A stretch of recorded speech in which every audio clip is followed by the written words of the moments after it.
मध्य प्रदेशमधील मंदसौर जिल्ह्यातून जाणाऱ्या दिल्ली मुंबई राष्ट्रीय महामार्गावर खुलेआम शारीरिक संबंध बनवणाऱ्या माजी भाजपा नेत्याचा व्हिडिओ गेल्या काही दिवसांपासून समाजबांध्यावर व्हायरल होत आहे.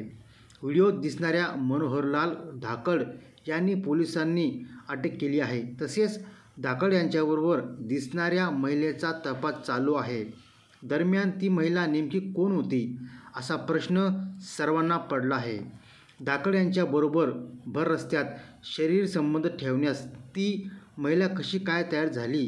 तिच्यावर जबरदस्ती झाली होती का, की ती स्वतःहून धाकड यांच्याबरोबर गेली होती? असे अनेक प्रश्न उपस्थित केले जात आहेत. दुसऱ्या बाजूला पोलिसांनी या महिलेविरोधात गुन्हा दाखल केला असून तिचा शोध घेतला जात आहे.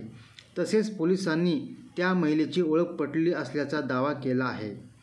व्हायरल झालेला व्हिडिओ 13 मे रोजीचा आहे. मात्र हा व्हिडिओ 22 मे रोजी सर्वांसमोर आला. यामध्ये ब्लॅकमेलिंगचं प्रकरण देखील समोर आलं असून भारतीय राष्ट्रीय महामार्ग प्राधिकरणातील 3 कर्मचाऱ्यांना निलंबित करण्यात आलं आहे. या कर्मचाऱ्यांनी धाकड यांना व्हिडिओच्या बदल्यात ब्लॅकमेल केल्याचा आरोप धाकड यांनी केला आहे. पोलिसांनी याबाबत माहिती देताना म्हटलं की आवश्यकता भासल्यास या कर्मचाऱ्याविरोधातही गुन्हा दाखल केला जाईल. एका बाजूला मनोहरलाल धाकड यांच्याबरोबर व्हिडिओत दिसणाऱ्या महिलेचा पोलिसांकडून शोध चालू असताना सोमवारी धाकड यांना न्यायालयाने जामीन दिला आहे. त्यांना रविवारी अटक केली होती. काँग्रेसच्या एका नेत्याने दावा केला आहे की त्या व्हिडिओत दिसणारी महिला मंदसौर जिल्ह्यातील एका सरकारी शाळेतील शिक्षिका आहे. तिच्या बदलीसाठी ती मनोहरलाल धाकड यांच्या संपर्कात आली होती. धाकड यांची पत्नी पंचायत समितीची सदस्य आहे. सरकारी शाळा पंचायत समितीच्या अखत्यारीत येते.